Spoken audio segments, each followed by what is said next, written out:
నమస్తే, welcome to college TV. Telangana రాష్ట్రంలో రైతులకు అతిపెద్ద సమస్యగా మారింది ధరణి కావచ్చు, భూ సమస్యలు కావచ్చు. దాంట్లో భాగంగా గతంలో ధరణి వచ్చిన తర్వాత అనేక మంది రైతులు ఇబ్బందులు పడ్డ సందర్భాలు అందరికీ తెలిసింది. అయితే వాటిపైన అనేక గ్రామాలు కావచ్చు, అనేక ప్రాంతాలు కావచ్చు తిరిగి వాటి సమస్యలు ఏమున్నాయి, వాటికి పరిష్కారాలు ఎట్లా ఉంటాయని చెప్పేసి అనేక సార్లు పరిశోధించినటువంటి వ్యక్తుల్లో మన ముందు ఇద్దరు ఉన్నారు. సాదిక్ హైకోర్టు న్యాయవాది గారు, భూ న్యాయ నిపుణులు, అలాగే కరుణాకర్ గారు సోషల్ మీడియా ఫోరం అధ్యక్షులు. అలాగే గతంలో కూడా కొన్ని గ్రామాల్లో అనేక సదస్సులు ఏర్పాటు చేశారు ధరణి సమస్యలపైన. అయితే వాళ్ళతో మాట్లాడే ప్రయత్నం చేద్దాం. ప్రభుత్వం తీసుకొస్తున్నటువంటి కొత్త చట్టాలు కూడా ఏం చెప్తా ఉన్నాయో వాళ్ళ నుండి తెలుసుకునే ప్రయత్నం చేద్దాం. ముందుగా అడ్వకేట్ గారితో మాట్లాడదాం. సార్ నమస్తే. నమస్తే సార్, చెప్పండి, మీరు గతంలో కూడా అనేక ప్రాంతాలు తిరిగినారు. ఈ భూధరణి పైన కావచ్చు, భూ సమస్యల పైన కావచ్చు అనేక పరిశోధనలు చేసిందా? మీరు గమనించినటువంటి సమస్యలు అతిపెద్ద సమస్య ఏదనిపించింది? మొత్తంగా ధరణి వచ్చిన తర్వాత భూ సమస్యల నేపథ్యమే మారిపోయింది. అంటే అనేక సమస్యలు, ఒక సమస్యని కాదు. అసలు భూమి ఉన్న వాళ్ళ పేర్లు, భూమి మీద ఉన్న వాళ్ళ పేర్లు ధరణిలో లేవు. ధరణిలో ఉన్న రికార్డులో ఉన్న వాళ్ళ పేర్లు భూమి మీద లేరు. అది ఒక్కటే సమస్య, పెద్ద సమస్య. అంటే ధరణికి భూమికి మధ్య నిజంగా వాస్తవంగా భూమిపైన సాగు చేసుకుంటున్న వాళ్ళ మధ్య ఈ ధరణి రికార్డుకు మధ్య పెద్ద అగాధం వచ్చేసింది. భూ ప్రక్షాళన, దీనికి కారణం ఏంటంటే ఆ రోజు భూ ప్రక్షాళన చేశారు. అది పూర్తిగా జరగకముందే, భూమి మీద ఉన్న వివరాలన్నీ సేకరించకముందే బాదరగా ప్రపంచంలో ఎక్కడా లేని విధంగా మేము ఒక ధరణిని తీసుకొస్తున్నామని పెట్టేసి ఆ రోజు ప్రతిష్టాత్మకంగా భావించిన గత ప్రభుత్వం చేసిన ఒక పెద్ద అగాధం ధరణి. కానీ వాళ్ళు ధరణి వల్ల అందరికీ పని సులువుగా అయిపోతూ ఉంది, ధరణి వల్ల అనేక సమస్యలు తీరుతూ ఉన్నాయని చెప్పేసి వాళ్ళు చెప్పిన సందర్భాలు ఉన్నాయి గతంలో. వాటిపైన మీ అభిప్రాయం? ధరణి వల్ల పనులు జరుగుతాయి అనేది నిజమే కావచ్చు, కానీ ఆ ధరణిలో ఉన్న పేర్లే తప్పైనప్పుడు మనం ఏం చేస్తాం?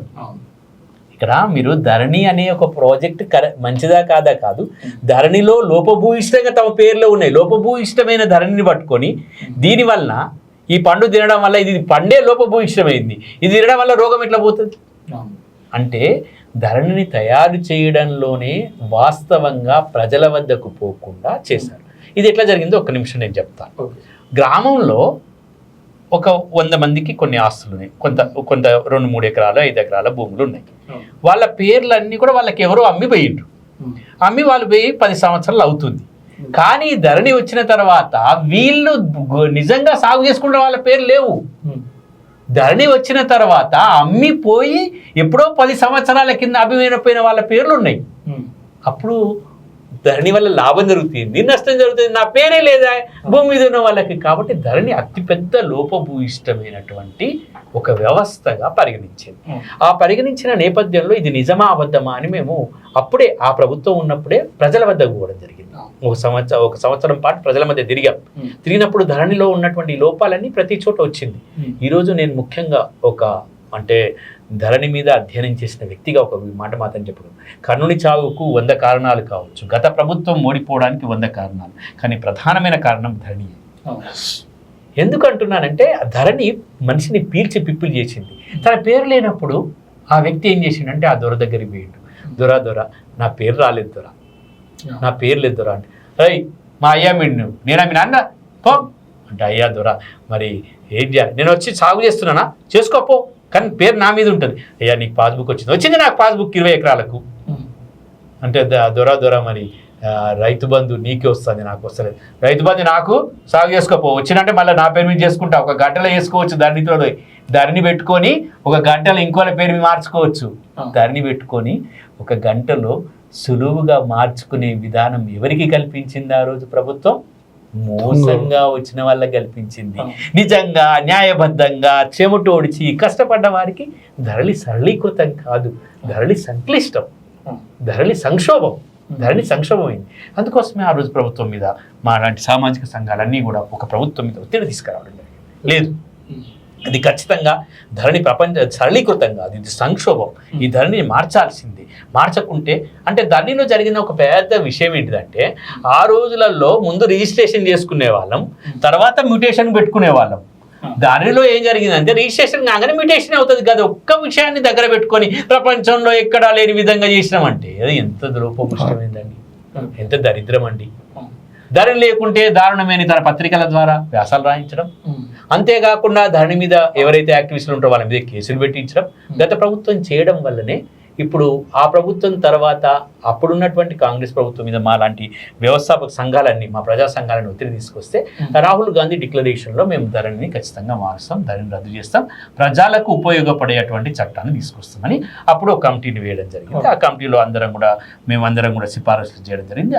దాని యొక్క నేపథ్యంలోనే ఈరోజు శాసనసభలో ఈరోజు ధరణి ప్లేస్లో భూభారతీయ చట్టాన్ని ఈరోజు ప్రవేశపెట్టారు.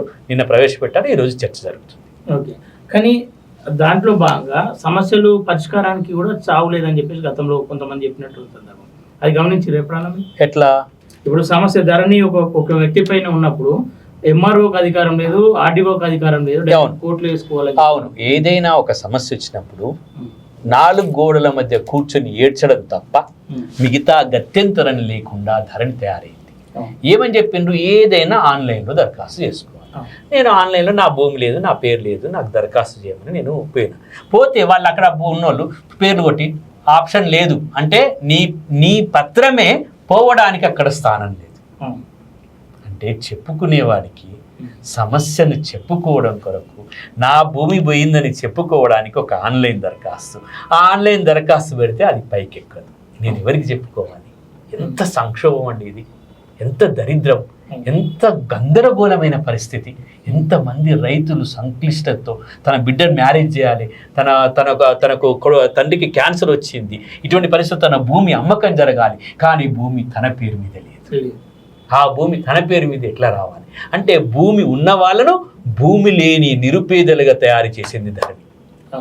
కాబట్టి ఇప్పుడు ఈ ప్రభుత్వాన్ని మేము ఒత్తిడి తీసుకొచ్చినప్పుడు దీంట్లో ఏముందంటే ఖచ్చితంగా ధరణిలో ఉన్న వాళ్ళ పేర్లన్నీ ఊరూరా ధరణిలో ఉన్న వాళ్ళ పేర్లన్నీ ప్రకటించబడతాయి.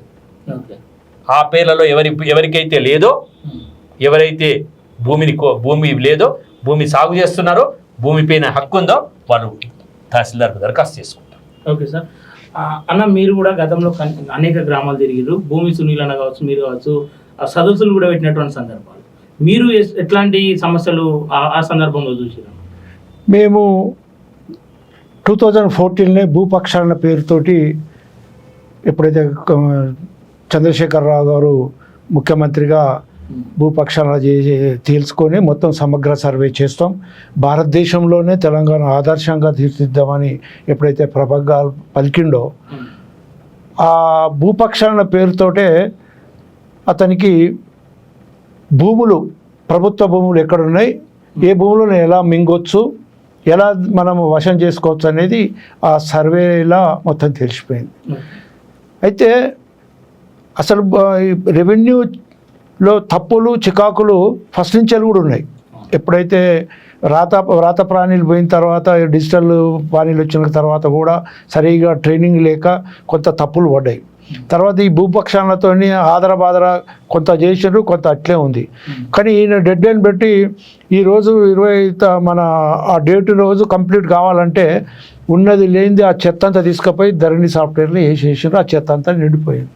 అయితే అది ఖాళీ ఉండకూడదు కాబట్టి, నెంబర్ ఉండకూడదు కాబట్టి, ఎప్పుడో పాత రికార్డులు, ఎప్పుడో కాసరా పానీలు ఉంది, ఎవరు అమ్ముకున్న భూములన్నీ కూడా ఊర్లు 1000 ఎకరాలు అమ్ముకొని పోయిన వాళ్ళు, భూములు వదిలిపెట్టి పోయిన వాళ్ళు అవన్నీ కూడా వాళ్ళ పేరు మీద పట్టాలుగా ఎక్కిచ్చేసారు. ఎక్కిచ్చేసిన తర్వాత సరే ఎక్కేస్తే ఎక్కించారు, కానీ తప్పు చేసిన తర్వాత తప్పును సరిదిద్దుకునే వ్యవస్థలు కూడా ఉండాలి. ఇంతకుముందు ఎట్లుంటుండే, మన ఏదైనా తప్పు జరిగితే ఎంఆర్ఓ దగ్గర పోయేది, ఎంఆర్ఓ దగ్గర కాకపోతే ఆర్డీఓ దగ్గర పోయేది, ఆర్డీఓ దగ్గర కాకపోతే జేసీ దగ్గర పోయేది, జేసీ దగ్గర పోతే అప్పుడు న్యాయస్థానానికి పోయేది. చిన్న అయ్య పేరు తప్పుపడ్డా, అమ్మ పేరు తప్పుపడ్డా, ఎలాంటి తప్పుపడ్డా కూడా కోర్టుకే పోమనే కాడికి వచ్చింది. మామూలు రైతులు కోర్టుకు ఎలా పోగలుగుతారు? అయితే ఈ అన్నిటిని కూడా మేము గ్రౌండ్ లెవెల్ పోయి ఒక 40-50 విలేజ్ల గ్రామ సదస్సులు పెట్టి ఏమేమి సమస్యలు ఉన్నాయో కేటగిరీ వైజ్గా చూస్తే చాలా మందికి కూడా ముఖ్యంగా ఏమున్నది అంటే సర్వే నెంబర్ ఒక దగ్గర, భూమి ఒక దగ్గర. సర్వే నెంబర్లో ఒకరికి 10 ఎకరాలు ఉంటుంది, వానికి మోకా మీద 2 ఎకరాలు ఉంటుంది, వీనికి 2 ఎకరాలు అనే రికార్డులు ఉంటుంది, వీనికి 5 ఎకరాలు ఉంటుంది. అంటే ఒక్కటి కూడా కరెక్ట్గా ఎక్కడ కూడా లేదు. ఒక సర్వే నెంబర్కు ఒక సర్వే నెంబర్కు భూమికి వ్యత్యాసాలు మొత్తం తెలంగాణ వ్యాప్తంగా నాకు తెలిసి ఒక 75-50% కూడా ఉండొచ్చని నేను అనుకుంటాను. ఎందుకంటే అంత వ్యత్యాసాలు ఉన్నాయి. అయితే వీటికి ఏది అయినా కూడా ఇవాళ ధరణిని మా బంగాళాఖాతంలో వేస్తానని చెప్పిండ్రు. సరే బంగాళాఖాతంలో వేయకుండా కూడా ఆ సాఫ్ట్వేర్ను మళ్ళీ దీంట్లో ట్రాన్స్ఫర్ చేస్తుర్రు. అయితే దీంట్లో ఒకటి ఏమైందంటే ఇదివరకే చిక్కులు ఉండే, ఈ ధరణితో ఇంకా మాంజా లెక్క చిక్కు అయిపోయింది. దాన్ని ఇప్పాలంటే కూడా మామూలుగా తొందర కాదు. కాబట్టి దీంట్లో వేసి కూడా కంప్లీట్గా గ్రామ వైజ్గా గ్రామ సభలు పెట్టేసి కంప్లీట్గా దాన్ని వర్క్ చేసి మళ్ళీ గ్రామాధికారులను మళ్ళీ తీసుకొచ్చి నిజమైన పొజిషన్లో ఉండి ఎప్పటి నుంచో కాస్తలో ఉండి కొనుక్కొని సాదాబాణములతో కొనుక్కున్న వాళ్లకు మరి దాన్ని క్లియర్ చేసి మరి కొత్త భూభారతిల మరి వేస్తే బాగుంటుంది. మరి ఏది ఏమైనా ఈరోజు మరి అసెంబ్లీలో ప్రవేశపెట్టిన 2024 చట్టం చాలా బాగుంది. అది దాన్ని ఎందుకంటే ఇంతకుముందేమో ధరణి అనే సాఫ్ట్వేర్ను ఓన్లీ 2-3 ఆఫీసర్స్ ఎవరైతే మన ఇంతకుముందు ఉన్నారో వాళ్ళు తయారు చేసి ఆయనకి ఇచ్చారు, వాళ్ళు పెట్టేసి ఇది అందరు భూన్యాయ నిపుణులు అడ్వకేట్లు అందరి సలహాలు తీసుకొని ముఖ్యంగా భూమి సునీలు ఎప్పటి నుంచో 20 ఏళ్ళ నుంచి పనిచేస్తుండు కాబట్టి లీఫ్కు అధ్యక్షుడు, నల్సార్ ప్రొఫెసరు, వారు ఎక్కువ చొరవ తీసుకొని ఈ రోజుల్లో సామాన్య రైతులకు మేలు జరిగేలాగా చట్టం తయారు చేసిండ్రు. ఇంకోటి ఏంటంటే బీద రైతులకు కూడా ఫ్రీ న్యాయ సేవలు అందిస్తేందుకు కూడా ఈ చట్టంలో పెట్టిర్రు. ఈ చట్టం మాత్రం చాలా బాగుంది. ఈ చట్టము బాగుంది కానీ మరి ఈ బాధలు తీరాలంటే ఇంప్లిమెంట్ చేయాలంటే దానికి చిత్తశుద్ధి ఉండాలి. దానికి మన ఏమంటారు మన అధికారులు ఉండాలి, దాని వ్యక్తులు కావాలి. అయితే ఏం చేసినా ఇది అధికారుల మీద పెట్టకుండా మొత్తము ఎన్నైతే 33 జిల్లాలు ఏవైతే ఉన్నాయో ఆ జిల్లాలకు ఒక్కొక్క ఇన్ఛార్జిగా ఒకరిని మరి పార్టీలకు అతీతంగా ఒక కమిషన్ ఏర్పాటు చేసి మెంబర్స్కి బాధ్యత ఇచ్చేసి వాళ్ళ మీద పెడితే కంపల్సరీ అవుతుంది. ఏది ఏమైనా అన్నిటికీ పరిష్కారం మాత్రం సమగ్ర సర్వేనే. ఆ సమగ్ర సర్వే కూడా సెంట్రల్ గవర్నమెంట్ ఫ్రీగా పైసలు ఇస్తానంటుంది. ఆ పైసలు సెంట్రల్ గవర్నమెంట్ ఇస్తుంది కాబట్టి అది తీసుకొని మరి సర్వే ఆఫ్ ఇండియా లాంటి వాళ్ళకి ఇచ్చేసి ఎక్కడో ఒక దిక్కున మొదలు పెట్టుకుంటూ రావాలా. ఇప్పుడు హైదరాబాదు పట్టణ ప్రాంతాల్లో చికాకులు బాగుంటాయి, భూముల రేట్లు బాగా పెరిగినాయి కాబట్టి ఈడ సమగ్ర సర్వేకు కొంచెం లేట్ కావచ్చు. కానీ మరి రూరల్ జిల్లాలలో విలేజ్లలో ఎక్కడైతే మంచిగా ఉందో అక్కడ వెతుక్కుంటూ వాటిని సరి చేసుకుంటూ మొదలైతే పెడతా అంటే రైలు అయితే కదలాల. కానీ అబ్బో ఇదంతా చిక్కు ఉంది భయపడి కేసీఆర్ లెక్క భయపడి సప్లై కూర్చుంటే ఇంకింత చిక్కులు ఇంకా పెరిగిపోతాయి. కాబట్టి ఏది ఏమైనా దీనికి కొత్త 6వ చట్టాన్ని అమలు చేయడానికి ఒక కమిషన్ వేసి దానికి పార్టీలకు అతీతంగా భూన్యాయ నిపుణులు, లాయర్లను, రెవెన్యూ వాళ్ళను అన్నిటి గ్రామ రైతులతోని మరి మమేకమయ్యేటోళ్ళ వాళ్ళతో మరి పెద్ద ఒక కమిటీ వేసి ఆ కమిటీకి బాధ్యతలు అప్పగిస్తే కంపల్సరీ మరి ప్రభుత్వానికి మంచి పేరు వస్తుంది. ఇది రైతుల సమస్యలు కూడా తీరే అవకాశం ఉంది. ఓకేనా సార్, మీరు చెప్పండి, ఒక న్యాయవాదిగా గతంలో ధరణికి సంబంధించిన కేసులు ఏమైనా వాదించారా? చాలా వాదించడం జరిగింది. చాలా ముఖ్యమైన విషయం ఏంటంటే హైకోర్టు ముందుకు ఒక ప్రతిష్టాత్మకమైన తీర్పుని జస్టిస్ లక్ష్మణ్ గారు ఇచ్చారు. ఏమని ఇచ్చారంటే ఆ తీర్పును మేము అడిగాం, తెలుగులో ఇవ్వండి సార్ అంటే రిజిస్ట్రీకి ఆయన తెలుగులో కూడా ఇవ్వమని ఆదేశాలు జారీ చేయడం, ఆ జారీ చేసిన ఆదేశాలను ప్రభుత్వ దృష్టికి తీసుకుపోవడం జరిగింది. అప్పట్లో ఉన్న ప్రభుత్వ దృష్టికి ఎంత దాంట్లో ఉన్న కొన్ని విషయాలను మీకు ఉటంకిస్తే ఆ తీర్పులోని విషయాలను, ఆ తీర్పు ఎంత చాలా స్పష్టంగా ఒక విషయాన్ని గవర్నమెంట్ని, ప్రభుత్వాన్ని ఎంత నిలదీయడం జరిగిందంటే ఆ నిలదీయడం కూడా వాళ్ళు దాన్ని ఏమాత్రం పట్టించుకోలేదు ఆ ప్రభుత్వం. ఇది నేను చదివేది తీర్పు కాపీ. తీర్పు కాపీలోని ఒక చాలా ముఖ్యమైన విషయాలను ఒక 2-3 పారాగ్రాఫ్లు ఆ రోజు వాళ్ళు ఏ విధంగా ప్రజలు కష్టపడ్డారు ఆ రోజుల్లో. తన పేరిట భూమిని మ్యుటేషన్ అంటే నేను తీర్పు కాపీలోని నేను తీర్పును చదువుతున్న తప్ప నా ఉద్దేశాన్ని చదవట్లేదు. తన పేరిట భూమిని మ్యుటేషన్ చేయించుకోవాలని ఆశించిన వ్యక్తి టైటిల్ను ధృవీకరించడం అధికారులకు కష్టంగా మారింది. పౌరులు తమ ఆస్తుల లింక్ డాక్యుమెంట్ను ధరణి పోర్టల్లో అప్లోడ్ చేసేందుకు వీలు కల్పించాలి. ఆర్ఓఆర్ యాక్ట్ 22 కింద గుర్తించబడిన టైటిల్ సాక్ష్యంగా పరిగణించే విలువకు అప్పుడే విశ్వసనీయత పెరుగుతుంది. ఇంకా ఏమన్నారంటే ఇంకా చాలా ఘోరంగా అసలు మీరు దళారులను ప్రోత్సహిస్తున్నారు, మీరు ఈ విషయాలను కనుక పట్టించుకోకపోతే ఎట్లా ఉంటుందని ఒక కోర్టు 18వ పేరాలో ఇది చాలా ముఖ్యమైన తీర్పు. ఇది కోర్టు మరొక సమస్యను కూడా గుర్తించింది. వివరాల్లో తప్పులను సరిచేయాలని దరఖాస్తు చేసుకుంటే దరఖాస్తు నిర్దిష్ట మాడ్యూల్లో లేనందున తిరస్కరించాలంటూ ఆదిలాబాద్ జిల్లాకు చెందిన నిరక్షరాస్యులైన మహిళా రైతు కోర్టును ఆశ్రయించారు. గ్రామీణ ప్రాంతానికి చెందిన ఒక నిరక్షరాస్యులైన ఒక మహిళ నిర్దిష్ట మాడ్యూల్లో దరఖాస్తు చేయగలని ప్రభుత్వం ఎలా ఆశిస్తుందని కోర్టు భావిస్తున్నది. ఒక చదువు రానామే నిర్దిష్ట మాడ్యూల్లో ఎట్లా చేస్తారని అనుకుంటుంది గవర్నమెంట్, ఎట్లా అనుకుంటున్నావు ప్రజాప్రభుత్వం, ఎట్లా అనుకుంటున్నావు ముఖ్యమంత్రివి, ఎట్లా అనుకుంటున్నావు ధరణి చేస్తే అని కోర్టు ప్రశ్నించింది. ఎట్లా ప్రశ్నించింది? ఈ అంశాన్ని CCLA పరిష్కరించని పక్షంలో ఇటువంటి వారు ఇక ఆమెకు ఏముంటుంది, ఆమె ఏం చేయాలి, బ్రోకర్లను ఏజెంట్లను ఆశ్రయించాల్సి ఉంటుంది అని కోర్టు అంటుంది. నేను అంటలేను. ఈయనేమంటాడు అప్పుడు గత ముఖ్యమంత్రి ఏమంటాడు? గత ముఖ్యమంత్రి నేను ఇక్కడ పార్టీలకు అతీతంగా మాట్లాడుకుందాం, మనకు పార్టీలతో సమస్య లేదు, ఇక్కడ రైతు సమస్యతో సంబంధం ఉంది. ఆ గత ముఖ్యమంత్రి ఏమంటాడు? ఇది అందరి బ్రోకర్లను రేపు కనుక ధరని తీసేస్తే బ్రోకర్లు వచ్చేస్తారు. అరే ఎక్కడొస్తారు భయ్, ఎక్కడొస్తారు భయ్, నువ్వు పోయి పండుకున్నావు ఇప్పుడు.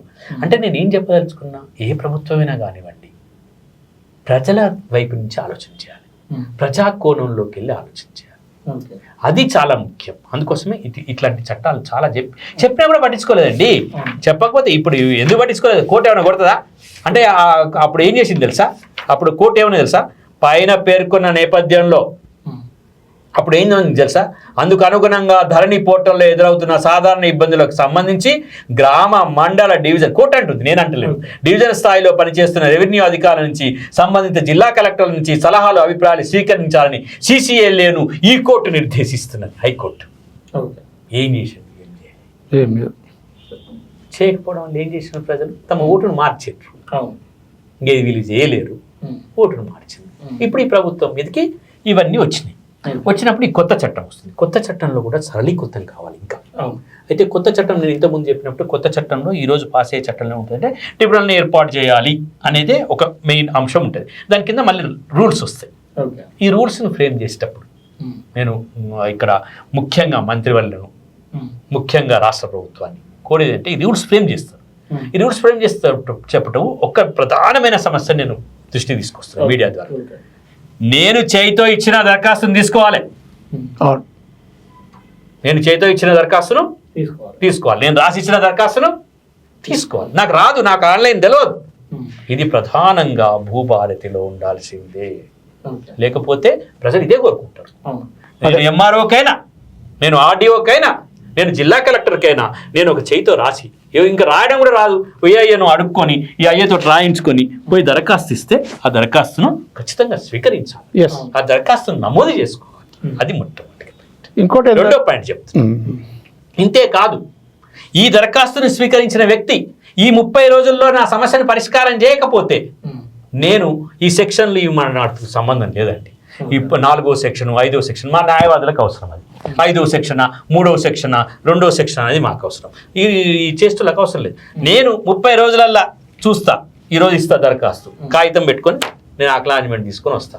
30 రోజుల డేట్ చూసుకుంటా. 30 రోజులలో నాకు కాకపోతే తహసీల్దార్ నుంచి నేను RDO దగ్గరికి పోతా. RDO దగ్గర పోయి అక్కడ 30 రోజులు చూస్తా. అక్కడ కాకపోతే నేను RDO దగ్గర నుంచి జిల్లా కలెక్టర్ దగ్గరికి పోతా.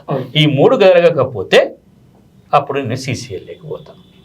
అయితే ఈ 3 జరగకపోతే ఈ 3 ఎందుకు ఆలస్యం చేసిండ్రో ఈ తహసీల్దార్ మీద, ఈ RDO మీద, ఈ కలెక్టర్ మీద ప్రభుత్వం చర్య తీసుకునేటట్టు చట్టంలో ఇది ఇంకొకటి ఏమవుతుందంటే ఇప్పుడు దీనికి వరకు ఇప్పుడు మా డబ్బులు ఉన్న వాళ్ళు ఏమంటే అడ్వకేట్ని పెడతారు, అటు ఫీజు కడతారు, వాళ్ళు తోలుతారు.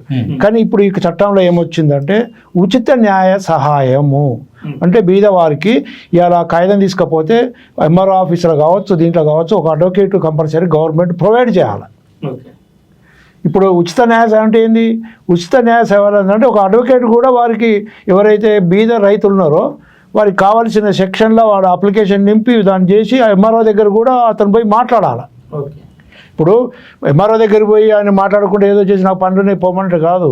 ఉచిత న్యాయ సేవలు అందియాలంటే ప్రతి ఎంఆర్ఓ ఆఫీసులో కూడా ప్రభుత్వం నుంచి వెళ్ళి న్యాయ సేవలు అందించే సహాయం చేసే ఒక అడ్వకేటు ప్రతి మండలంలో కూడా అందుబాటులో ఉండాలి. అది సాధ్యమవుతుంది బరాబర్ అయితే ఇది ఆల్రెడీ హైకోర్టు, సుప్రీంకోర్టు ఒక అదే ఉంది. ఇప్పుడు ఆల్రెడీ మన బొమ్మెర గ్రామంలో ఉచిత న్యాయ మన దాన్ని లీగల్ ఎయిడ్స్ పెట్టిండ్రు. అయితే ఇప్పుడు ప్రభుత్వం అదే అన్నది బీద రైతులకు న్యాయ సేవలు అందించడానికి కూడా అవకాశం ఉంది. ఆ అవకాశం ఏంటంటే అమ్మ భూమి మీద అంటే ఆ ఎంఆర్ఓ ఆఫీసులో ఉన్న అతను ల్యాండ్ తెలిసిన అతను, ఈ చట్టం తెలిసిన అతను ఆ అప్లికేషన్ చూసి ఆమెకు సలహా ఇచ్చి ఇది అప్లికేషన్ వీలైతే అప్లికేషన్ పెట్టేసి ఎంఆర్ఓకు పెట్టాలి, ఎంఆర్ఓతోనే ఆయన మాట్లాడాలి. ఓకేనా? మీరు గ్రామాలు తిరిగినప్పుడు కావచ్చు, రాష్ట్ర వ్యాప్తంగా తిరిగిరు ఆల్మోస్ట్, ఎన్ని అంటే ధరణిలో ఎన్ని సమస్యలు ఉన్నాయి అనుకుంటారు? అంటే ధరణి వల్ల ఇబ్బంది పడుతున్న రైతులు దాదాపు ఎంతమంది ఉండొచ్చు? ప్రతి ఊర్లో కూడా 30 to 40% మధ్యన ధరణి వల్ల సమస్యలు ఉన్నాయి. అసలు నిజంగా చెప్పాలంటే ఇంతకుముందు సమస్యలు లేవని కాదు, ఇంతకుముందు సమస్యలు ఉండే 10% 20% సమస్యలు ఇంతకుముందు కూడా ఉన్నాయి, ఎప్పటి నుంచో ఉన్నాయి. ఆ సమస్యలు ఏమో ఇంత తీవ్రమైన సమస్యలు కావు. ఏదో అంటే ఇప్పుడు కొనుక్కున్నారు, భూమి ఎక్కడికి పోతుంది, సిగరెట్ బుర్రల మీద రాపించుకొని కొనుక్కున్న వాళ్ళు ఉన్నారు, కాగితాల మీద రాసుకుని కొనుక్కున్నారు, పట్టా ఉన్నదా, పట్టా ఎక్కించుకోవాలనేది సోయి లేని వాళ్ళు మా వాళ్ళు ఉన్నారు. కానీ వాళ్ళు భూమి మీద ఉన్న దున్నుకుంటారు, మా భూమి ఎవరు గుంజుకుంటారని ఇంతకుముందు సమస్యలు ఉండే. ఈ ధరణి వచ్చిన తర్వాత ఎవరైతే భూమి మీద ఉంటారో, రాసుకున్న సాదాబాయినలతో ఉంటారో వాళ్లకు లేకుండా అయిపోయి అమ్మిపోయిన వాళ్ళకు అట్లా వచ్చిన వాళ్ళది 30 to 40% ప్రతి విలేజ్లో కూడా ధరణి బాధితులు ఉన్నారు. ఈ ధరణి బాధితులు ఎంత ఉన్నారంటే మీకు తెలుసు, ధరణి వచ్చిన తర్వాత ఎంఆర్ఓ మీద కూడా గ్యాస్ ఉన్న పోసి తగలా పెట్టారు, సూసైడ్లు చేసుకున్నారు, మర్డర్లు అయినాయి. మళ్ళీ ఎట్లా అంటే చాలా ఘోరమైంది. ధరణి అనేది మాత్రం నిజంగా చెప్పాలంటే దోపిడీదారులకే మేలు జరిగింది. ముఖ్యంగా పట్టణ ప్రాంతంలో హైదరాబాద్లో 1,00,000 ఎకరాల భూమి, ప్రభుత్వ భూమి ఎక్కడుందో చేసి రికార్డులన్నీ మాయం చేసి ఆ భూమిని అంతా మన కేసీఆర్ వాళ్ళ గుప్పిట్లో పెట్టుకొని తన అనంగులకు ఎకరాలు మీరు చూస్తున్నారు కదా, అమయ్ కుమార్ చేసిన స్కామ్ ఎంత, ఎట్లాంటి స్కామ్లు చాలా ఉన్నాయి. కానీ వీళ్ళు కూడా మరి వచ్చిన తర్వాత ఆ స్కామ్లని తీస్తాము, అది ఇస్తామని సంవత్సరం గడిచిపోయింది. వీళ్ళు చేసిన అక్రమాలను ప్రజల మధ్యన పెట్టాలా, ఎవరెవరు ఎట్లా చేసినా పెట్టాలా. ఏదో వాళ్ళే చేసుకొని దాన్ని లోపల కమ్మేస్తే మాత్రం కలవదు. వాళ్ళు చేసిన అన్యాయం ఏంది మీరు అన్నారు, బంగాళాఖాతం వేస్తున్నారు, అవన్నీ బయట పెడతాం కదా, బయట పెట్టి ప్రజల మధ్యన పెడితే ప్రజలకు కూడా అర్థమవుతుంది. ఇంకో వాళ్ళు కూడా మళ్ళీ ఇలాంటి పొరపాట్లు చేయకుండా అవకాశం ఉంటుంది. ఏది చేసినా చట్టం బాగుంది కానీ ఇంప్లిమెంట్ చేసే మరి వ్యవస్థ ఉండాలి. దానికి ఒక మరి దాని మీద మరి అందరి సలహాలు తీసుకొని ఇవాళ ఇప్పుడు సాదిక్ గారు కావచ్చు, సునీల్ కావచ్చు, మా లాంటి వాళ్ళు తిరిగినాం కాబట్టి వాళ్ళకు అలాంటి వాళ్ళని కనుక కమిషన్లో వేసి ఈ ప్రాబ్లంని వాళ్ళకి అప్పగించేస్తే మొత్తానికి మాత్రము మా ప్రభుత్వానికి చెడ్డ పేరు రాకుండా మంచి పేరు వచ్చే అవకాశం ఉంది. రైతుల బాధలు కూడా, భూ సమస్యలు కూడా తీరుతాయి. ఓకే సార్, మీరు చెప్పండి. ఒక ల్యాండ్ ఒకరి నుండి కొన్నప్పుడు 13B నుండి నాకు ఒక ల్యాండ్ కొన్నా, అది ఇప్పుడు 1B ఉంటేనే చెల్లే పరిస్థితులు ఏర్పడుతూ ఉన్నాయి. ఆ 1Bకి మారాలంటే ఏంది, అంటే దీనివల్ల కూడా ఇబ్బంది పడేటోళ్ళు ఉన్నారు. 13B మీద ఉన్నోళ్ళు ఇలా 1B అడుగుతూ ఉన్నారు బయట పోతే, అది ఎట్లా దాని ఇప్పుడు 1B అంటే మార్పిడి జరిగినటువంటి తర్వాత వచ్చేటువంటి ఒక సర్టిఫికేట్ అండి. ఓకే, భూమి మార్పిడి జరిగిన తర్వాత 13B ఉంటే 1B ఉన్నట్టే. ఓకే, వారికి తెలియక అడగడం జరుగుతుంది కానీ 13Bకి 1Bకి పెద్దగా తేడా ఉండదు. 1B ఏమో కొనుక్కున్నప్పుడు వారి దగ్గర నుంచి మార్పిడి జరుగుతుంది. 13B అనేది 13B 13C సర్టిఫికెట్స్ ఎప్పుడు వస్తాయంటే అలినేషన్ ప్రకారంగా ఉంటాయి, అంటే సాదా బైనామాల ప్రక్రియ. ఇక్కడ నేను ఒక 5 ముఖ్యమైన విషయాలను పటాపట్ చెప్పేద్దాం అనుకుంటున్నాను, చాలా ముఖ్యమైన విషయాలు. ఎందుకంటే ఇప్పుడు మీరు ఇంతకుముందు ధరణి వల్ల ఎంతమంది సమస్యలు ఉత్పన్నమైంది అంటే చిన్న విషయం అండి.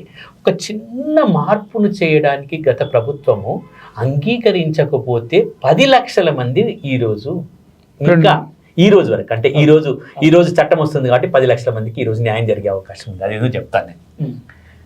ఈ సాదా బైనామాలు 2004 వరకు వచ్చినటువంటి దరఖాస్తులు ఏవైతే ఉన్నాయో వాటన్నిటిని చేసుకోమని అక్టోబర్ 2020లో ధరణి వచ్చింది. అక్టోబర్ 2020 తారీఖు అక్టోబర్ 2000లో వచ్చింది. ఈ అక్టోబర్కు ముందు సెప్టెంబర్లో జూలై ఆగస్టు సెప్టెంబర్లో మీరు దరఖాస్తు చేసుకోమని చెప్పిండ్రు. అందరు దరఖాస్తు చేసుకోండి. అక్టోబర్ తర్వాత కూడా ఈ చట్టం వచ్చిన తర్వాత కూడా దరఖాస్తు చేసుకోమన్నారు.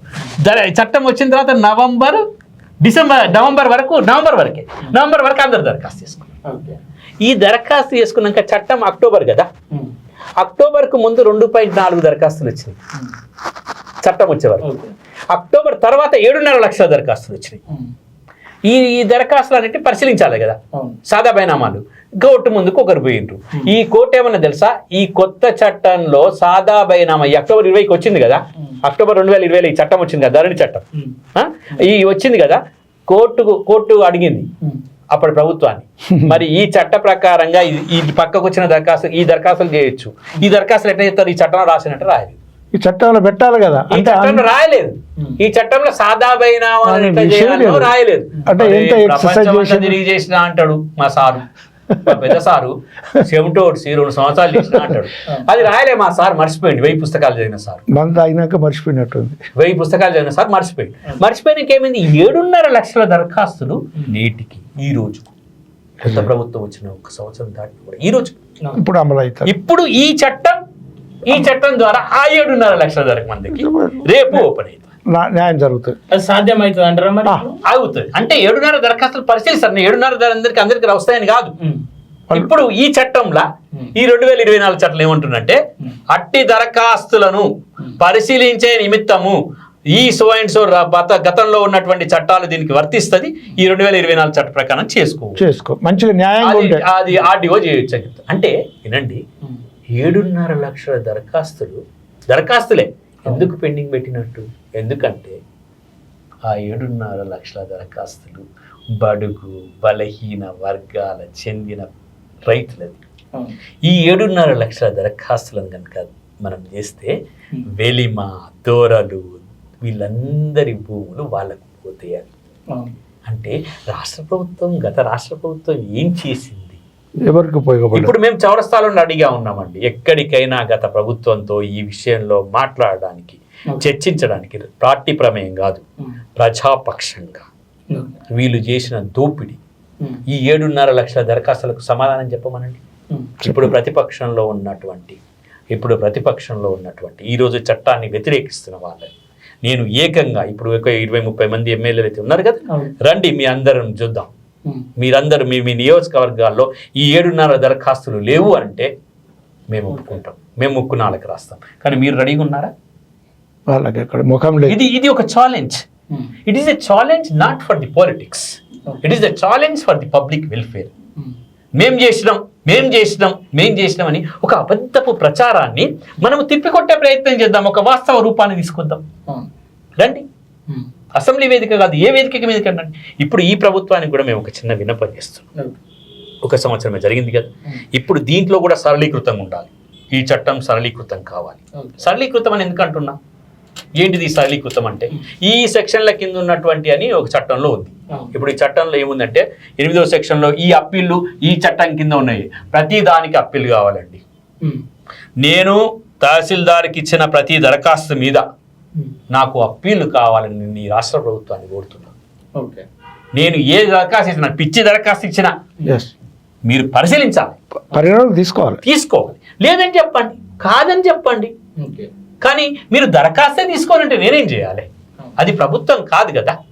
అందుకోసం నేను ఈ రాష్ట్ర ప్రభుత్వాన్ని సవినంగా ఒక 5 విషయాలు మనవి చేయదలుచుకున్న ఈ వేదిక మీదకి. 1, ప్రజలకి అనువుగా ఉండే రెవెన్యూ సదస్సులను ప్రతి 3 నెలలు లేదా అవసరమైతే ముందుగా ప్రతి 2 నెలలకు ఒకసారి ప్రతి గ్రామంలో రెవెన్యూ సదస్సులను ఏర్పాటు చేయాలి. గ్రామంలో రెవెన్యూ సదస్సుల్లో ప్రజల నుంచి తీసుకున్న దరఖాస్తులకు వ్యాలిడిటీ ఇవ్వాలి. వాటికి వ్యాలిడిటీ అంటే వాటిని నమోదు చేయాలి. ఓకే. ప్రజల దరఖాస్తులను నమోదు చేసి వాటికి జవాబు చెప్పాలి. ఇది ప్రతి 2 నెలలకు ఒకసారి. నాది మొదటి విన్నపం. ఓకే. రెండో విన్నపం, అట్టి దరఖాస్తులు అప్పీళ్లకు యోగంగా ఉండాలి. అట్టి దరఖాస్తుల పరిష్కారం కాని పక్షంలో వాటిని ఆర్డీఓకు, కలెక్టర్కు, అవసరమైతే CCLAకు, న్యాయస్థానాలకు పోయే విధంగా ఉండాలి. 2. ఓకే. మూడవది, ల్యాండ్ కమిషన్ ఏర్పాటు చేస్తామని మీరు మేనిఫెస్టోలో ప్రకటించారు. మీరు ప్రకటించిన ల్యాండ్ కమిషన్ ఏర్పాటు చేయండి. ల్యాండ్ కమిషన్ ఏం చేస్తుంది? ఈ పనులన్నీ చేస్తుంది. ఈ గ్రామ సదస్సులు ఏర్పాటు చేస్తుంది, ఈ భూమి వ్యవహారాన్ని చూస్తుంది.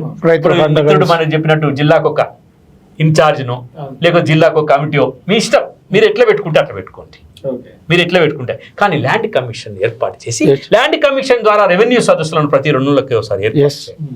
ఆ గ్రామంలో ఉన్న భూ సమస్యలని కోడిఫై చేయండి. ఆ గ్రామ స్థాయిలో VRO వ్యవస్థని, మీరు ఏ వ్యవస్థ అనుకుంటే ఆ వ్యవస్థ, కానీ అవినీతి లేని VRO వ్యవస్థ, పీడించే వ్యవస్థ నుంచి తీసేసి అవినీతి లేని ఆ వ్యవస్థను ఆయన దగ్గర నీ పరిష్కారం అయిందా అయ్యా, నీ భూమి పరిష్కారం అయిందా, నీ 2 ఎకరాలు నీకు వచ్చిందా, నీ 10 ఎకరాలు నీకు వచ్చిందా, నీకు 3 ఎకరాలు వచ్చేది వచ్చిందా అని ఆ గ్రామంలో ఒక సర్దుబాటు చేసుకొని ఒక అడిగే వ్యక్తి, ఒక జవాబు చెప్పే వ్యక్తి, ఒక గ్యాప్ లేని వ్యక్తి, రెవెన్యూ వ్యవస్థకు సంబంధించిన ఒక వ్యక్తిని ఖచ్చితంగా ఏర్పాటు చేయాలి. ఇప్పుడు గ్యాప్ ఏంటి అసలు తెలియదు. అక్కడ ఊర్లో ఎవరు లేరు. ఇప్పుడు ఎవరు చెప్పుకోవాలి? నేను మన తహసీల్దార్కే ఉరకాలి, నేను తహసీల్దార్ ఉరకాలి. కాబట్టి ప్రజాపాలనలో ఇది 3వ విషయం. మీరు రెవెన్యూ వ్యవస్థను పటిష్టం చేయండి. ఇది 3వది. 4వ విషయం చాలా ముఖ్యమైన విషయం. ట్రిబ్యునల్స్కి ఇప్పుడు భూ సమస్యల్లో కోట్లకు పోమని చెప్పకండి. వాళ్ళు పోలేరు. వాళ్ళు భూమి మీద చేసుకొని బతికేటోళ్ళు. భూమి ఒక్కటే, గ్రామానికి అన్ని రావాలి. గ్రామంలోనే మీరు అవసరమైన చోట రెవెన్యూ సదస్సులతో పాటు రెవెన్యూ ట్రిబ్యునల్లను, జిల్లాకు ఒక రెవెన్యూ ట్రిబ్యునల్, జిల్లాకు రెవెన్యూ ట్రిబ్యునల్ ఆ గ్రామాలు తిరుగుతాయి. తిరిగి అక్కడ ఉన్నటువంటి ఆ గ్రామాలను పరిష్కారం చేస్తుంది. ఇంత కొద్ది గొప్ప పరిష్కారం అని అవుతుంది కదా. ఒక వినటోళ్ళైనా ఉంటారు కదా. కనీసం అది గ్రామ స్థాయి వరకు చేరే జిల్లా ట్రిబ్యునల్. జిల్లా ట్రిబ్యునల్లో చాలా ముఖ్యంగా ఒకటి విషయం చెప్పదలుచుకున్నాను. దానికి ఎవరు ఉండాలి? దానికి ఏముంటుంటే జిల్లా జడ్జి స్థాయి జ్యుడిషియల్ అధికారిని ఒకరిని పెట్టి, మిగతా వాళ్ళని అందరినీ రిటైర్డ్, మిగతా మీరు నియమించుకోండి. ఒక స్థాయి అధికారి. అది మంత్రులు ఫోన్ చేస్తే వినటోళ్ళు కాదు. ఇండివిజువల్ సర్వ అంటే స్వతంత్రమైనటువంటి జిల్లా జడ్జి, రిటైర్డ్ జిల్లా జడ్జి అని ఎవరికి విన్నాడు? ఎందుకు వింటాడు? అంటే న్యాయ వ్యవస్థలో హైకోర్టు నియమింపు చేయాలి. ఓకే, మనకు 33 జడ్జీలు, జిల్లా జడ్జీలు. మీరు ఎంత కాంట్రిబ్యూషన్ ఇస్తారో ఇవ్వండి. 25,000 ఇస్తారా, 30,000 ఇస్తారా, 50,000 ఇస్తారా? అదొక పెద్ద సమస్య కాదు ప్రభుత్వానికి. అది కనుక చేస్తే ఇది 4వ వ్యవస్థ. చాలా చివరిగా చెప్పదలుచుకున్నది ఏంటంటే, ఎవరైనా భూమి సమస్య ఉంది అని చెబితే దాన్ని అందుకునేటందుకు జిల్లా కలెక్టర్ ప్రతి సోమవారం ప్రజావాణిలో వచ్చేటువంటి దరఖాస్తులను, భూ దరఖాస్తులను సపరేట్గా పెట్టించి, అది అడిషనల్ కలెక్టరా ఎవరన్నా భూమికి సంబంధించిన అక్కడ ఒకటి భూ దరఖాస్తులు, భూమికి సంబంధించిన దరఖాస్తులు ఇది చెయ్యండి. ఖచ్చితంగా మిమ్మల్ని గౌరవించుకుంటాం. లేకపోతే మళ్ళీ మేమంతా కలిసి ప్రజా ఉద్యమం చేయాల్సి వస్తుంది. మాకు పని పెట్టకండి, మీరు పని చేయండి. మీతో మేము పని చేయడానికి సిద్ధంగా, ప్రజలకి చేద్దాం. మీతో మేము కలిసి వస్తాం. మాకు పార్టీలతో సంబంధం లేదు. మేమందరం ప్రభుత్వంతో కలిసి పని చేస్తాం, ప్రజల కొరకు పని చేస్తాం. మాకు పదవులు వద్దు. ఓకేనా, మీరు చెప్పండి. ఇవన్నీ సాధ్యమైతే అంటారా ఇప్పట్లో, లేదంటే ఇంకా సమయం పట్టే అవకాశం ఏమైనా? సమయము పట్టొచ్చు, కానీ అత్యవసరంగా మరి సమస్యలను తీర్చడానికి మొదలు పెట్టాలి. మొదలు పెడితే చిత్తశుద్ధి కనుక ఉండి మొదలు పెట్టవచ్చు.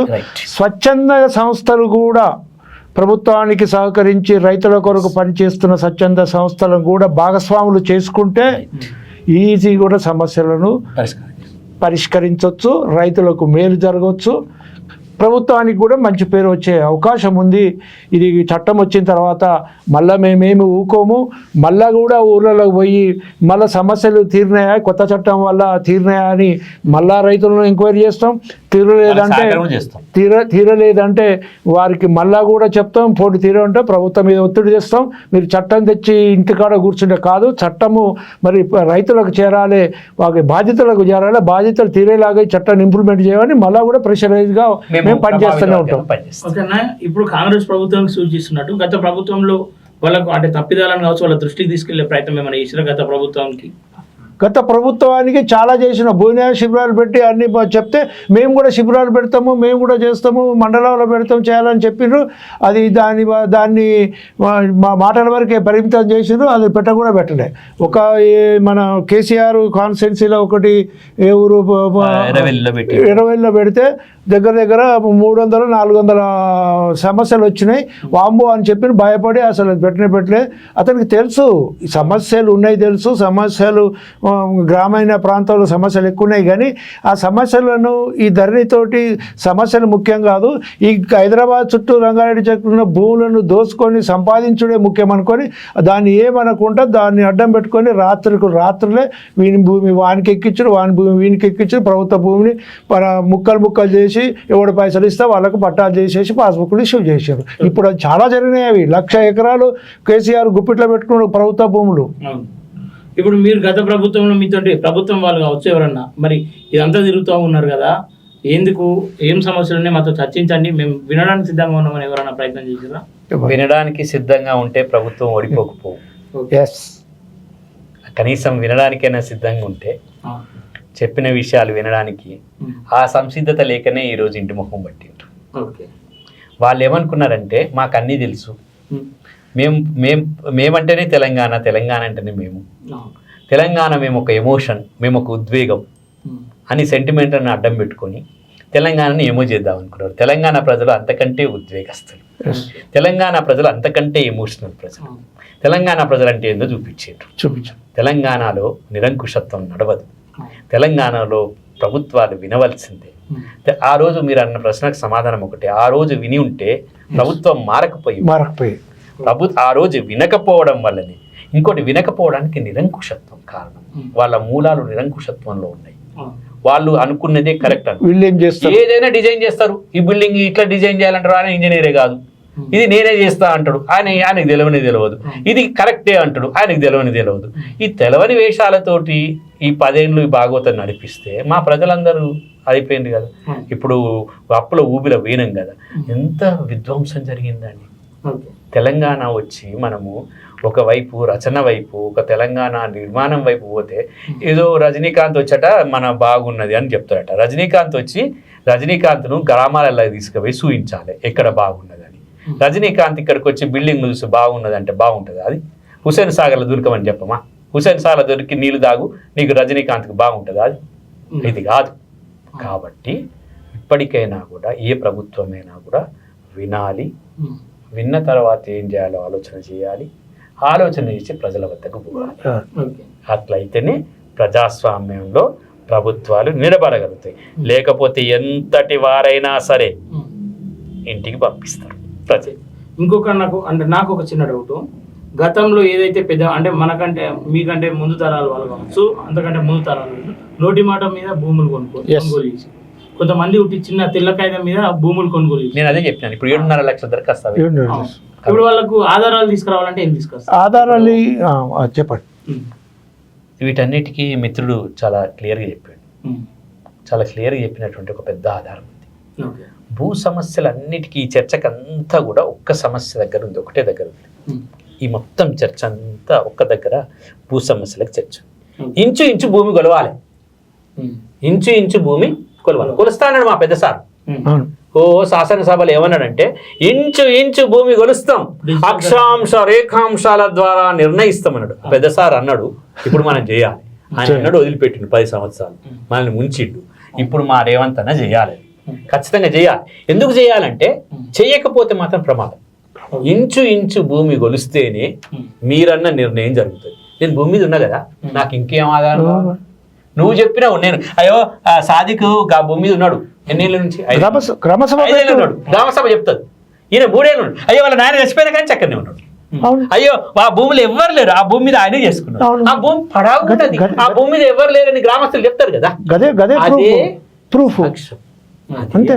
కాబట్టి నేను ఏం చెప్తున్నాను సంజీవిని ఈరోజు చట్టం చేయగానే సరిపోలేదు రాష్ట్ర ప్రభుత్వం చేతులు దులుపుకోవద్దు చట్టం చేసిన అని ఈరోజు పెద్ద పెద్ద పేపర్లు వేసుకోనేది మేమేమి అనం ఫస్ట్ పేజీలలో వేసుకోండి కానీ భూమిని సమగ్ర సర్వే చేయండి ఇంచు భూమి గొడవండి 500 కోట్లు అయితాయా 1000 కోట్లు అయితాయా అయితే అది కేంద్ర ప్రభుత్వం ఇస్తుందట తీసుకురావాలి సంవత్సరమైనా ఏం లేదు కురుక్షేత్రం అవుతుంది ఊర్లలో లొల్లులు అవుతాయి కానీ అండి కురుక్షేత్రం తర్వాత భూమి ఎవరితో తెలిసిపోతుంది కాబట్టి ఎప్పటికీ లొల్లొద్దు ఈ పంచాయతీలు వద్దు ఇంచు భూమి కొలుద్దాం భూమి సమగ్ర సర్వేను ఖచ్చితంగా చేయాలి ఈ పేపర్లల్లా ఈ చట్టాలతోటి కాదు ఇది చేసుకుంటూనే సమగ్ర సర్వేని చేయాలి సమగ్ర సర్వే చేసేంత వరకు తెలంగాణలో భూ సమస్యల పరిష్కారం జరగదు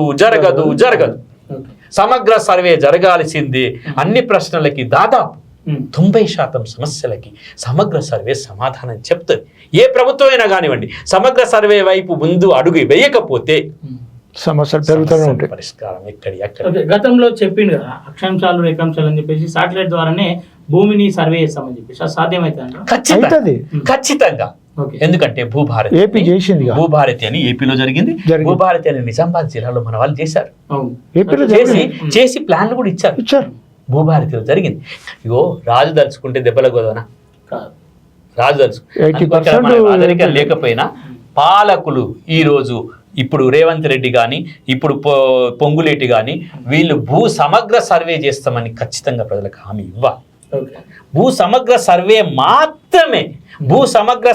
మాత్రమే శాశ్వత పరిష్కారం దాంట్లో ఇప్పుడు ఏం చెప్పిందంటే నేను ఒక విషయం చాలా ముఖ్యం ఈ చట్టంలో ఉంది మరి ఈ చట్టంలో పెట్టిందంటే ఉంది ఈ చట్టంలో ఏమన్నారంటే తాత్కాలిక ఆధార్ కార్డు స్వాస్థ భూధార్ కార్డు తాత్కాలిక భూధార్ కార్డు నేను అంటున్నా తాత్కాలిక భూధార్ కార్డు వద్దు స్వాస్థ భూధార్ కార్డు అంటే ఏంటంటే మీరన్న అక్షాంశ రేఖాంశాలను పెట్టి నా భూమికి ఇగో నీ 2 ఎకరాలు ఇగో తూర్పు ఇది పడమరిది ఇక ఎవడు మార్చలేడు నేను అక్కడ పోతే నేను సెల్ పట్టుకొని అక్కడికి పోతే నాకు అక్కడ కనిపిస్తూనే ఉంటుంది నువ్వు ఇక్కడ బిడ్డ నీ కొస అక్కడ బిడ్డ ఈ కొస ఇక్కడ బిడ్డ ఈ కొస ఇక్కడ బిడ్డ సెల్ పట్టుకొని పోతే వెళ్తాయి నాకు చాలది అది ఇది ఇవ్వనంత వరకు అది చెయ్యనంత వరకు శ్వాసిత భూధార్ కార్డులు ఇవ్వడం కాంగ్రెస్ ప్రభుత్వ నేపథ్యం కావాలి అది కాకపోతే భూ సమస్యలు పరిష్కారం కావు ఇవన్నీ కూడా మనము తాత్కాలిక ఉపశమనాలు మాత్రమే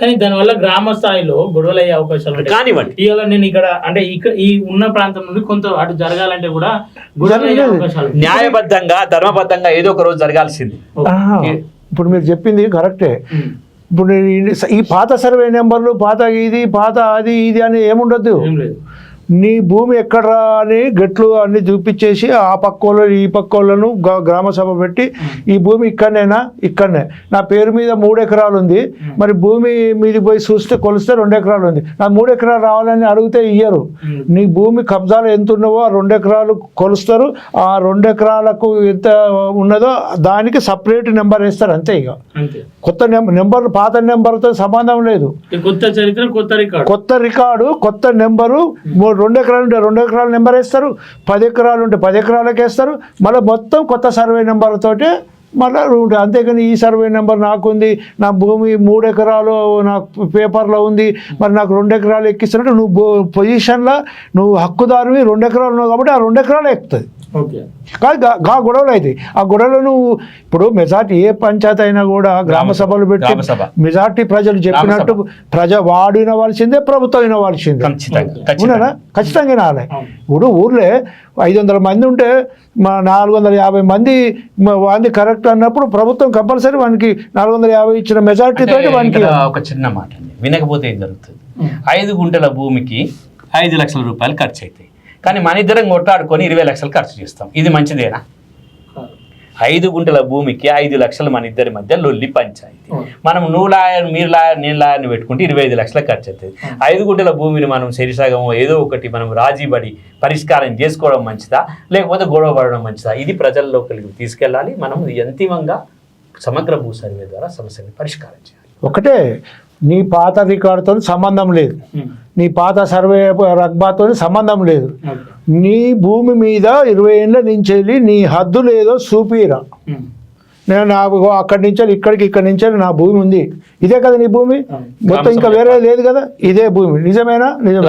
అది ఎంత ఉందో కొలుస్తారు, అది కరెక్ట్గా దాని మెజర్మెంట్ తీస్తారు. ఇదే భూమి, ఈ భూమికి నీకు హక్కులు ఇస్తామని ఇస్తారు. ఇంకా సమస్య ఇంకెక్కడిది?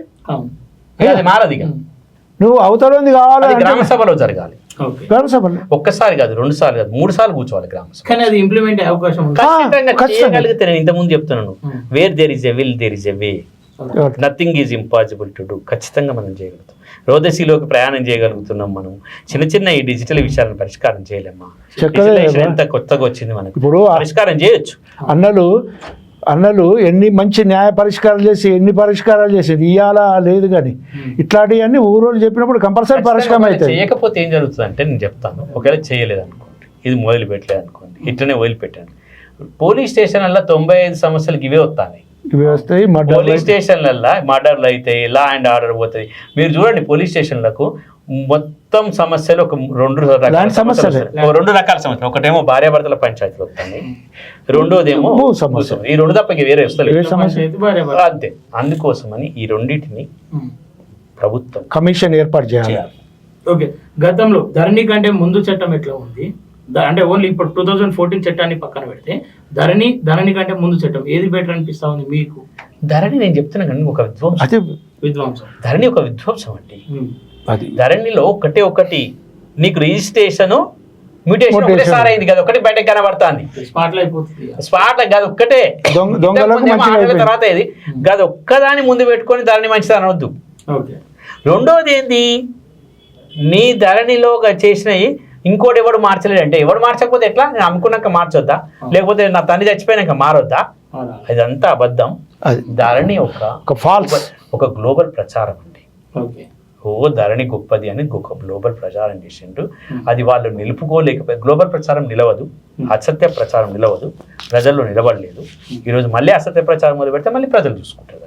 ఓకే సార్, ఫైనల్ గా మీరిద్దరు అభిప్రాయం, ఈ 2024 చట్టం ఏదైతే ఉందో 6వ చట్టం, అందులో మీకు నచ్చింది ఏది, అందులో ఏ వేళ పోతే ఇంకా బాగుంటుంది అని చెప్పేసి మీరు అభిప్రాయపడతారు? నాకు ఖచ్చితంగా నచ్చింది చెప్పుకునేతనం.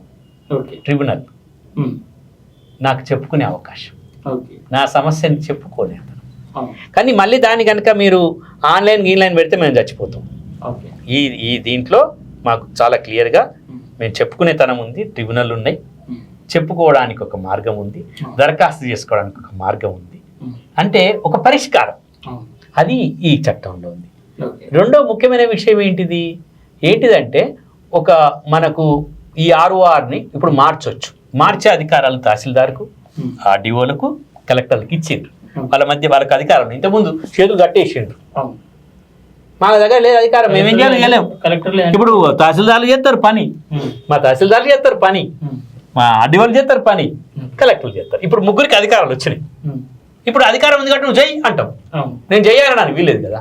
నేను చెయ్య అంటే ఇగో ఈ సెక్షన్లకు ఇది ఉంది, చెయ్యి. నువ్వు చేయకపోతే RDO దగ్గర.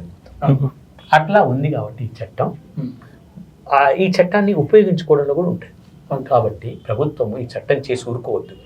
మంచిగా తగినటువంటి అవగాహన, గ్రామాల్లోకి వెళ్ళడం, తీసుకెళ్ళడం, అందరితో కలిసి పనిచేయడం, నిజంగా ఈ చట్టం యొక్క ప్రతిఫలాన్ని రైతులకు అందించినప్పుడు, భూ సమస్యలతో తలడిల్లుతున్న వాళ్లకు దాహంతో ఉన్నప్పుడు ఒక మంచినీరు లాగా దీన్ని అందించాలి. అందించకపోతే, ఇక్కడ మంచినీళ్ళు ఉన్నాయి కానీ వాళ్ళకి అందించకపోతే వాళ్ళ దాహం తీరదు. కాబట్టి ఈ చట్టం మంచినీళ్ళు అయితే వాళ్ళ దగ్గరికి తీసుకెళ్ళి అందించాలి. అది చేయాల్సిన ఒక యంత్రాంగం ఉండాలి. VRO యంత్రాంగాన్ని పెట్టాలి, ఖచ్చితంగా చేయాలి. అవినీతికి తావివ్వద్దు. మీ అభిప్రాయం? నా అభిప్రాయంలో ఒక 3 చాలా ఇంపార్టెంట్వి ఉన్నాయి. దాన్ని ఇంప్లిమెంటు చేస్తే చాలా బాగుంటుంది. ఒకటి ఏంటంటే, ఒక భూమి అమ్మాలన్నప్పుడు ఎవరైతే ఆ భూమి పొజిషన్ మీద ఉన్నాడో, ఏ పొజిషన్ ఉన్న భూమిని సర్వే చేసి ఆ మ్యాప్ను డిజిటలైజ్ చేసి అది ఏ నెంబర్ అయినా కానీ దాని కబ్జాలు ఉన్న భూమిని మ్యాప్ పెట్టి రిజిస్ట్రేషన్లో దాన్ని మెన్షన్ చేస్తుట్లా ఏమవుతుందంటే మళ్ళీ అదే భూమిని వేరే వాళ్ళకు అమ్ముతందుకు వీలు ఉండదు. ఎందుకంటే అది జీపీఎస్లో ఉంటుంది కాబట్టి ఉండదు. అయితే ఈ తర్వాత అది మరి ఎవరికి పోతాయో అంటే సమగ్ర సర్వే వచ్చినప్పుడు నువ్వు నీ పొజిషన్లో ఉన్న భూమినే నువ్వు అమ్మినావు, అంతే.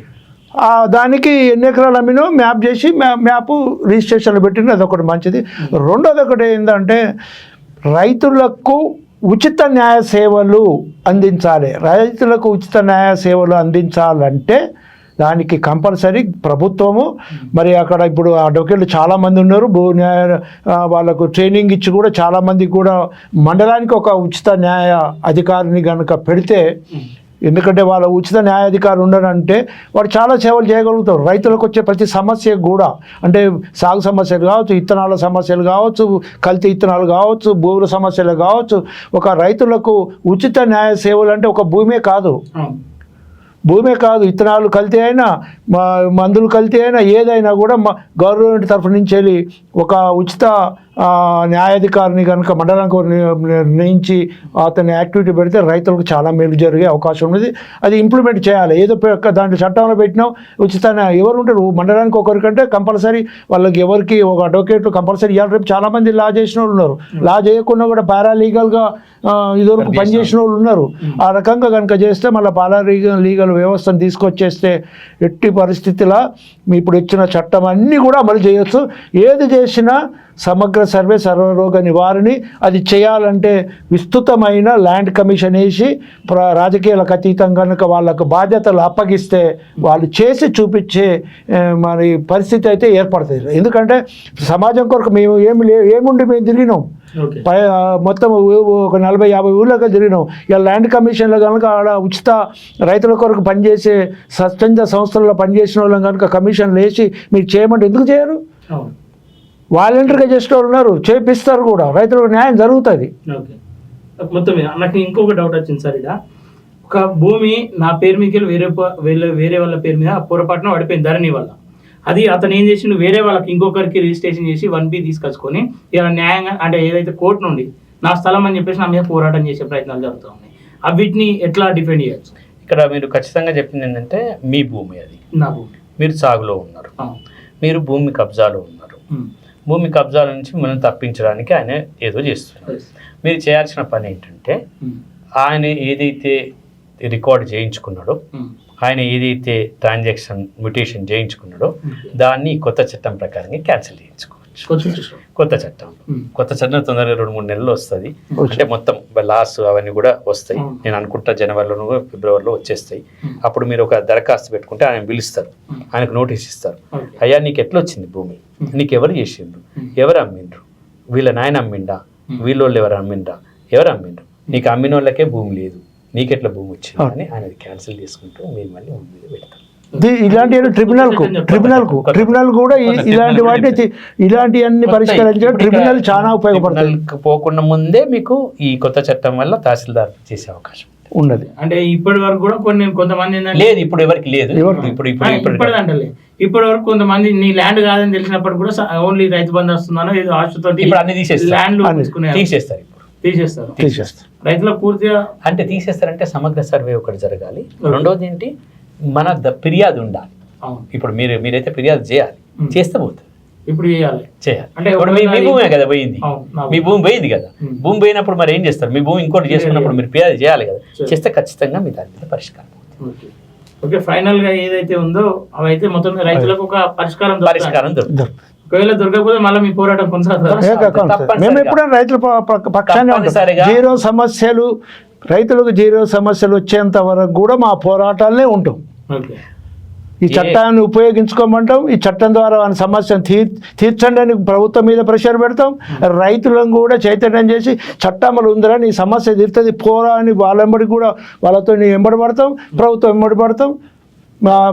రైతుల పక్షాన్ని మేము ప్రభుత్వంలోనే గలాలు విప్పినాం, పిడికిళ్ళు బిగించినాం, జైళ్ళకు పోయినాం, కేసులు పెట్టుకున్నాం. ఇప్పుడు ఈ ప్రభుత్వం కొంత నిరసనను చేసే స్వభావాన్ని కలిగి ఉందని అనుకుంటున్నాం. మా నిరసనను తెలియజేసే అణచివేతకు వ్యతిరేకంగా ఉంటుంది అనుకుంటున్నాం. లేకపోతే మా పద్ధతి మాకు ఉంటుంది. ప్రజల పక్షాన చేరుతాం, ప్రజా పోరాటాలు చేస్తాం, ప్రజా పోరాటాల ద్వారానే మేము కొనసాగించాం. ఇప్పుడు దామగుండం క్యాన్సల్ అయిపోయింది, పోరాటాలు జరిగినాయి కదా. అంతే, తప్పకుండా అట్లాంటి పనులను చేయడానికి ప్రయత్నం చేస్తాం. మా ఊపిరిలో, మా తెలంగాణ ఊపిరిలోనే ఉంది, తెలంగాణ రక్తంలోనే ఉంది, తెలంగాణ భాషలోనే ఉంది, తెలంగాణ యాసలోనే ఉంది పోరాటం. దాన్ని ఎవరు ఆపలేరు. కాకపోతే పాలకులు వస్తుంటారు, మారుతూ ఉంటారు, పోతుంటాయి. కానీ ప్రజా పోరాటాలు తప్పు. కాబట్టి భూమికి సంబంధించి మాత్రం ఖచ్చితంగా మంచి జరగాలని కోరుకుందాం. పోరాటాలకు ముందు ఇటువంటివన్నీ జరగాలని కోరుకుందాం. ఒకవేళ జరగకపోతే ఖచ్చితంగా పోరాటం. Okay sir, thank you sir, thank you.